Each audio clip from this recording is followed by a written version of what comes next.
আসসালামু আলাইকুম। প্রিয় দর্শক, অন্য মঞ্চের আলাপ চাইতায় আপনাদের সকলকে আমন্ত্রণ জানাচ্ছি।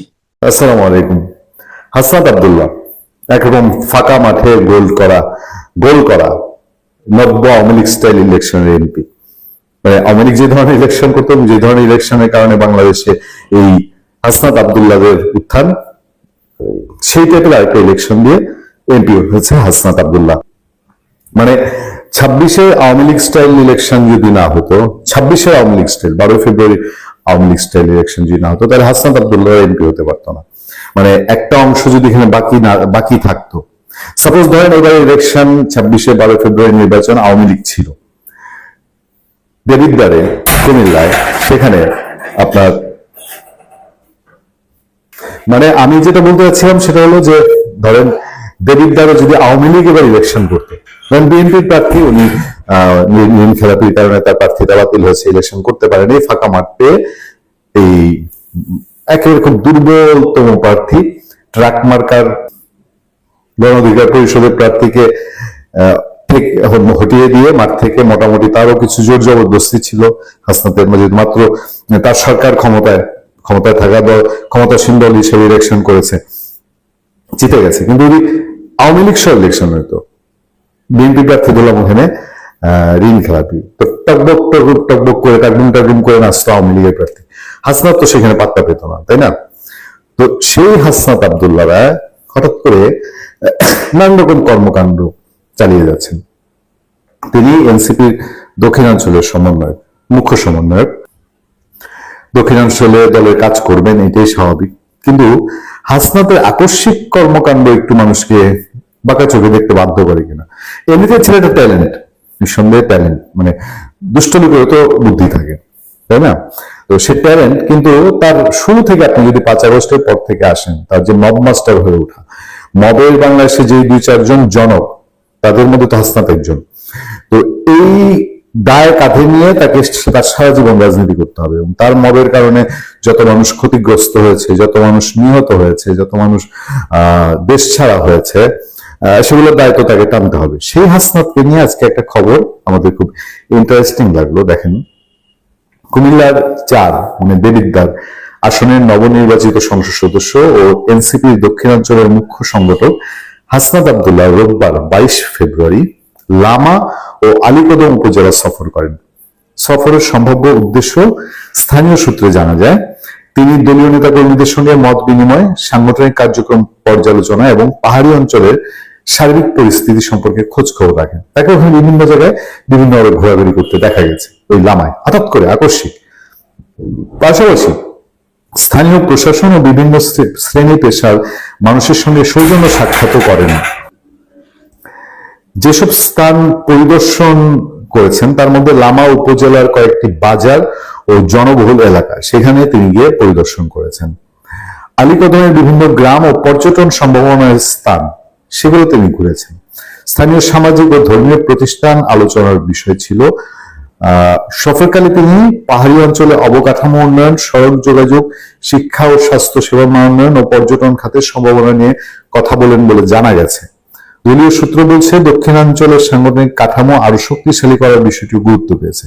তবে সফরটি ব্যক্তিগত নাকি সম্পূর্ণ রাজনৈতিক, এ বিষয়ে আনুষ্ঠানিকভাবে বিস্তারিত কিছু জানানো হয়নি। এই হচ্ছে মোদ্দা কথা।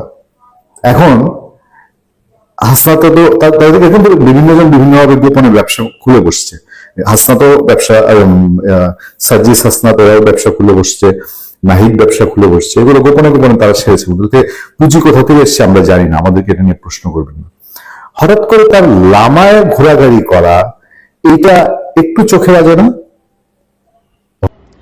এই 24 জুলাই অগাস্ট অভ্যুত্থানের সময় বা বিপ্লব আন্দোলন যেটাই বলুন না কেন, এই সময়টিতে অনেক মানুষ মারা গেছে অল সাইডসে। এগুলো সুষ্ঠু তদন্ত হওয়া দরকার। এই যে আইওয়াশ, যেটা কিনা আমাদের উপরে চাপিয়ে দেওয়া হয়েছিল, বিশেষ করে পরিস্থিতির কারণে, পরিবেশের কারণে, রাজনৈতিক পরিমণ্ডলের কারণে, এই ইউনুস সরকার আমলে, সেটাকে নিয়ে অবশ্যই মুখ খোলা শুরু করা প্রয়োজন আছে। Let 99 criminals go by, do not punish a single innocent. সেটা হচ্ছে লয়ার প্রিন্সিপাল, ইকুইটেবল প্রিন্সিপাল। অর্থাৎ 99 জন অপরাধীকে ছেড়ে দিন, তবু একজন নির্দোষ ব্যক্তি যেন শাস্তি না পায়। এটাকে পুনরুদ্ধার করতে হলে যে সকল বাজে মামলা দেওয়া হয়েছে সেই মামলাগুলো থেকে মানুষগুলোকে অব্যাহতি দিতে হবে, বেইল দিতে হবে, এবং যারা সত্যিকার অর্থে ক্রিমিনালস, সে যেই দলেই হোক না কেন, তাদের যেন সুষ্ঠু বিচার হয়। কোনো রাজনৈতিক সিলমারা প্রসিকিউটর যেন সেটা দায়িত্বপ্রাপ্ত না হয়, বা বিচারকরা যারা কিনা রাজনৈতিক সিলমারা, তারা যেন এই বিচারে প্রহসনমূলক বিচারে পরিণত না করে। এই প্রেক্ষিতে এই অভ্যুত্থানের সময় বা বিপ্লবের সময় যাই বলেন না কেন, 24শে জুলাই অগাস্টে অনেক আইন প্রয়োগকারী সংস্থার লোকজন, বিশেষ করে পুলিশ সদস্যরা মারা গেছেন, নৃশংসভাবে মারা গেছেন, এবং সেই বর্বরচিত হত্যাকাণ্ড আমাদেরকে বিভীষিকা ধরিয়ে দিয়েছিল। তার সুষ্ঠু বিচার হওয়া প্রয়োজন। যে কোন মানুষগুলো হত্যা করে ছড়িয়ে ছিটিয়ে গোপনে গুপ্ত হয়ে আছে আমাদের মধ্যে, তাদেরকে বের করা প্রয়োজন।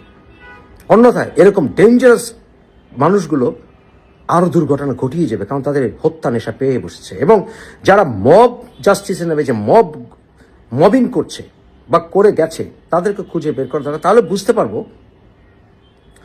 যে বিএনপি সত্যি কমিটেড। পুলিশ সরকারের সহায়ক এবং এক্সিকিউটিভ বডির সবচেয়ে বড় হাতিয়ার হচ্ছে পুলিশ ফোর্স। এবং সিভিলিয়ান যে সকল আপনার ধরেন সমস্যা নিয়ন্ত্রণের প্রয়োজন আছে, অপরাধ থেকে শুরু করে এ সকল মব নিয়ন্ত্রণ, বেআইনি কর্মকাণ্ড নিয়ন্ত্রণ, চুরি ডাকাতি রাহাজানি, এগুলি নিয়ন্ত্রণের জন্য পুলিশ সরকারের অন্যতম একটি অংশ। এই পুলিশ সদস্য অনেক মারা গেছেন। এরা কি সবাই শেখ হাসিনার বাহিনী? সবাই কি খুনি বাহিনী? সবাই কি হত্যাকারী বাহিনী? বা এরা কি সবাই অন্ধভাবে রাজনৈতিক উদ্দেশ্য প্রণোদিত হয়ে মানুষকে হত্যা করেছে এবং এর জন্য মারা গেছে? না, অনেক সন্ত্রাসের কর্মকাণ্ডের কারণে, অনেক সন্ত্রাসীদের কারণে সাধারণ ল এনফোর্সমেন্ট যারা সদস্য পুলিশরা, তারা জীবন হারিয়েছেন। এটা সুষ্ঠু তদন্ত প্রয়োজন আছে।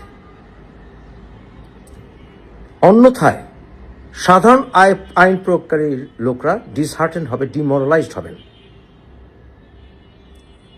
তারা সরকারকে নৈতিকভাবে সমর্থন করতে দ্বিধাগ্রস্ত হবেন, যে আমার জীবনকে বাজি রেখে সরকারের হুকুম আমি পালন করব, এবং আমি মরে গেলে, আহত হলে সরকার আমার পাশে থাকবে না, আমার পরিবারের পাশে থাকবে না। তাহলে বিএনপি সরকার দুর্বল থেকেই যাবেন।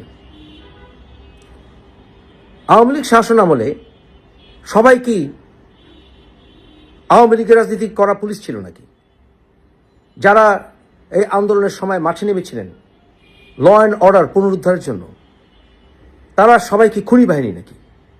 প্রশ্নই ওঠে না। যারা বাড়াবাড়ি করেছে অবশ্যই তাদের শাস্তি হোক, সেটা পুলিশ হোক আর যারাই হোক। কিন্তু সাধারণ পুলিশরা যারা সরকারের হুকুম পেয়ে ল অ্যান্ড অর্ডার রেস্টোর করার জন্য মাঠে নেমেছেন, মাঠে নামলে কি তারা তাদেরকে মেরে ফেলতে হবে নাকি? সেই বিচার হওয়া প্রয়োজন এবং তাদের পরিবারের পাশে থাকা প্রয়োজন, যাতে করে অপশক্তিরা বোঝে যে বিএনপি সরকারের বিরুদ্ধেও যদি তারা উগ্রতা করে, সন্ত্রাস করে, তাহলে পুলিশ ফোর্স বর্তমানে নির্বাচিত এই সরকারের পাশে থাকবে। এবং পুলিশ তখনই থাকবে যখন এই পুলিশ ফোর্স বুঝবে তাদের ভিতরে কেউ অন্যায় শিকার হলে সরকার সে অন্যায়কারীকে শাস্তি দেবে। এবং কখনো crime doesn't go unpunished. Indemnity ফিন্ডিটি দিয়ে, ঘোষণাপত্র দিয়ে এই পুলিশ হত্যা সুষ্ঠু বিচার বন্ধ করা যাবে না। এবং আন্তর্জাতিক আইনেও বাংলাদেশ সরকার এবং সাংবিধানিকভাবেও নৈতিকভাবেও বাংলাদেশের সরকার, বর্তমান নির্বাচিত সরকার তো বটেই, দায়বদ্ধ সুষ্ঠু বিচার করার এবং নিরাপরাধ পুলিশ যদি একজন মারা পড়ে থাকেন তার হত্যার বিচার করা। তাহলেই বিএনপি সরকারের সুদৃঢ়তা প্রতিষ্ঠিত হবে। শাহাবুদ্দিন চুপ্পু একটি বিস্ফোরক সাক্ষাৎকার দিয়েছেন। কালের কণ্ঠের সাথে প্রদত্ত এই সাক্ষাৎকারে তিনি অনেক কিছু বলেছেন যেটা আসলে দেশবাসীর জানা ছিল না। তিনি অনেক কথা বলেছেন, এটা যেমন সত্যি, আবার বেশ কিছু কথা তিনি বলেনওনি, যেটা আমরা আশা করি কোনো একদিন হয়তো তিনি বলবেন বা সেই সত্য প্রকাশ পাবে। ডক্টর ইউনূস অবৈধভাবে ক্ষমতা নেওয়ার পর থেকেই তার একটা চোখ ছিল কিন্তু এই বঙ্গভবনের দিকে। তিনি যেভাবে চলে গেলেন নির্বাচন দিয়ে, এটি তার মূল পরিকল্পনায় ছিল না। তিনি যেতে চাননি, তিনি আমৃত্যু ক্ষমতায় থাকতে চেয়েছিলেন এবং এ কারণে ইউনূস সেন্টার সহ শিবিরের বট বাহিনী তারা একটা ন্যারেটিভ ছড়িয়ে দিয়েছিল যে স্যার আপনি থাকেন 5 বছর, 10 বছর কিংবা 50 বছর, আপনি যাবেন না স্যার, এরকম একটা ন্যারেটিভ কিন্তু সুপরিকল্পিতভাবে ছড়ানো হয়েছিল। এবং তাদের যে মূল প্ল্যান ছিল, যদি জামাতে ইসলাম ক্ষমতায় আসতো তাহলে কিন্তু ডক্টর ইউনূস নিশ্চিত প্রেসিডেন্ট। এমনকি লন্ডনে তারেক রহমানের সাথে যে মিটিংটা হয়েছিল গত বছরের 13ই জুন, সেখানেও কিন্তু একটা আকারে ইঙ্গিতে বলা ছিল যে শারীরিকভাবে মানসিকভাবে সক্ষম থাকলে ডক্টর ইউনূসকে রাষ্ট্রপতি করার ব্যাপারটা বিএনপি বিবেচনা করবে। এখন তো বোঝা যাচ্ছে সেটা ছিল আসলে কথার কথা বা ইউনূসকে দেওয়া একটা টোপ। ইউনূসের এই রাষ্ট্রপতি হবার জন্য প্রথম দরকার ছিল হলো যে এই রাষ্ট্রপতি শাহাবুদ্দিন আহমেদ চুপ্পুকে তার পদ থেকে সরানো।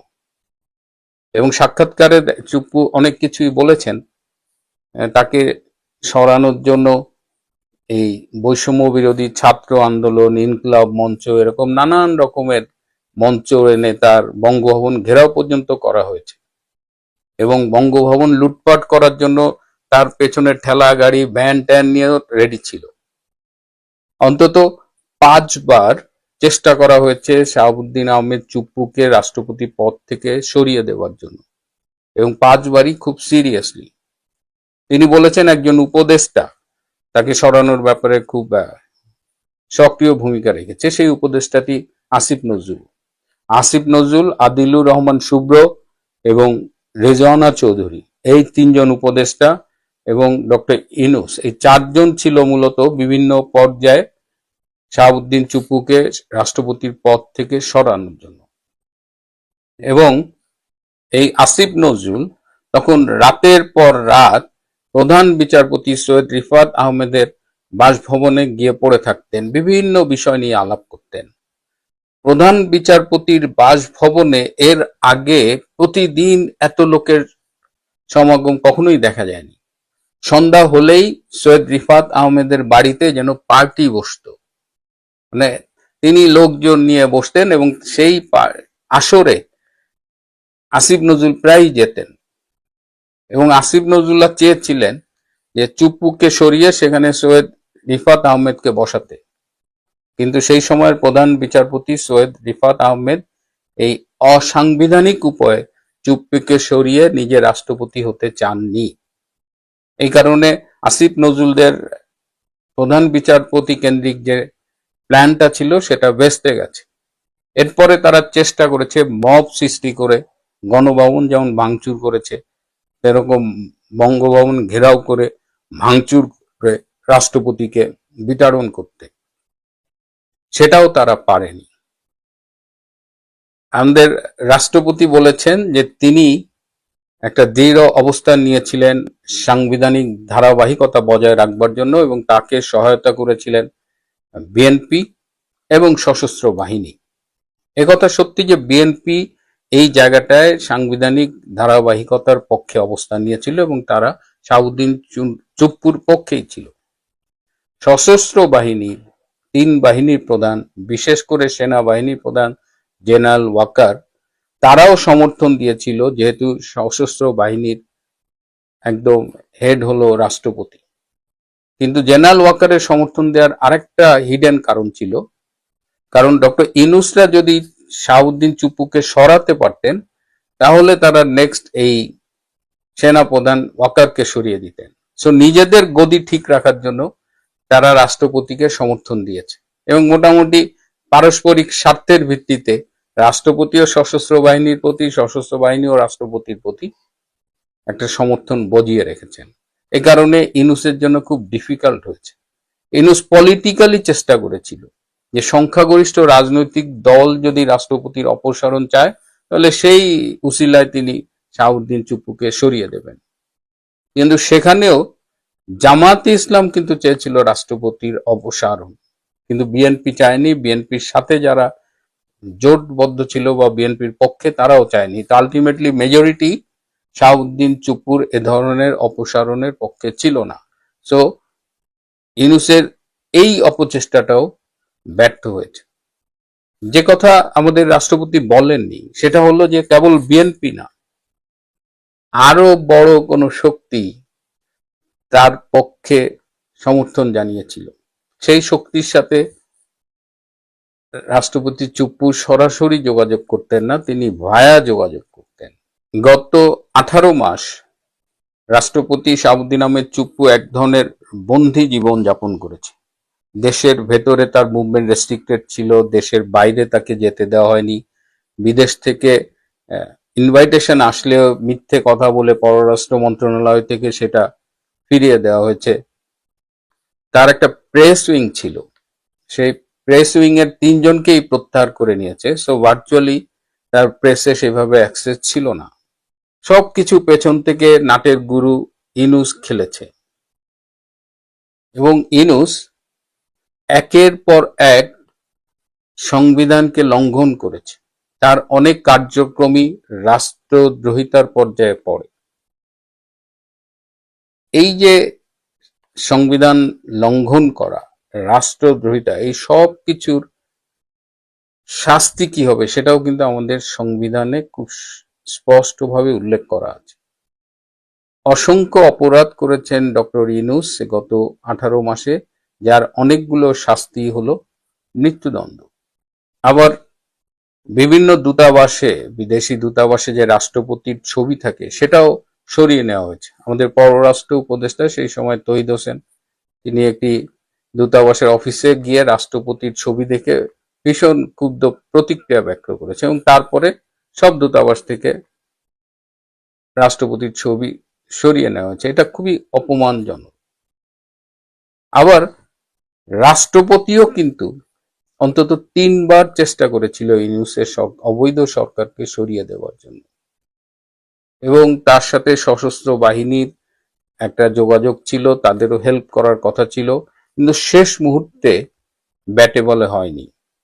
রাষ্ট্রপতির অফিসের কারো কারো অসহযোগিতার কারণে এবং ওয়াকার তো সব দিকে খেলেছে।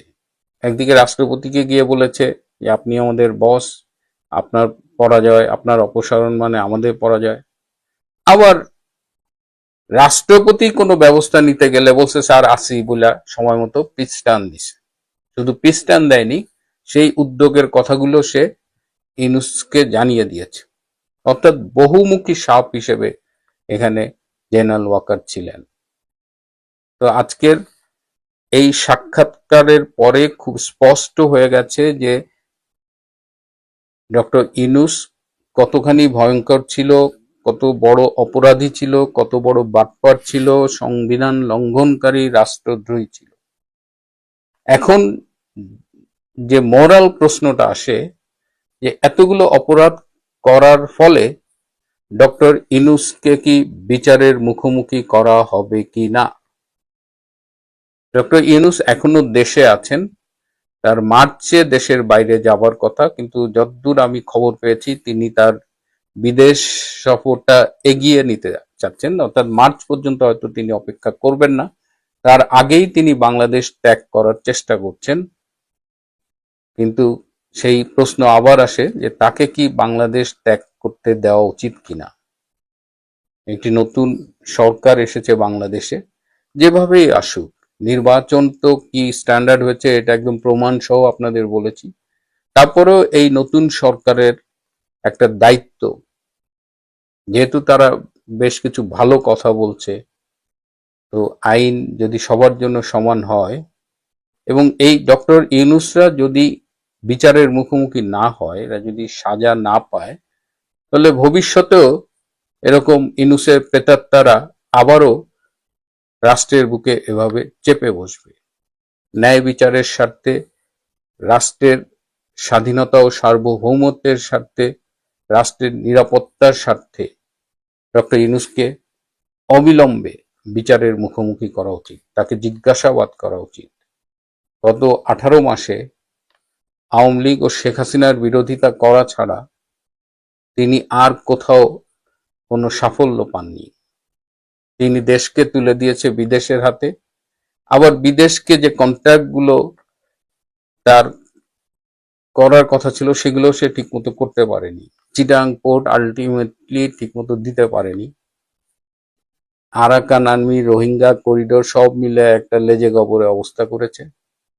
এই অবস্থায় দেশবাসীও চায় ইউনূসকে বিচারের মুখোমুখি করা হোক, তাকে দৃষ্টান্তমূলক শাস্তি দেওয়া হোক, যাতে ভবিষ্যতে আর কেউ এই ঔদ্ধত্য না দেখাতে পারে, দেশ ধ্বংসের ঔদ্ধত্য।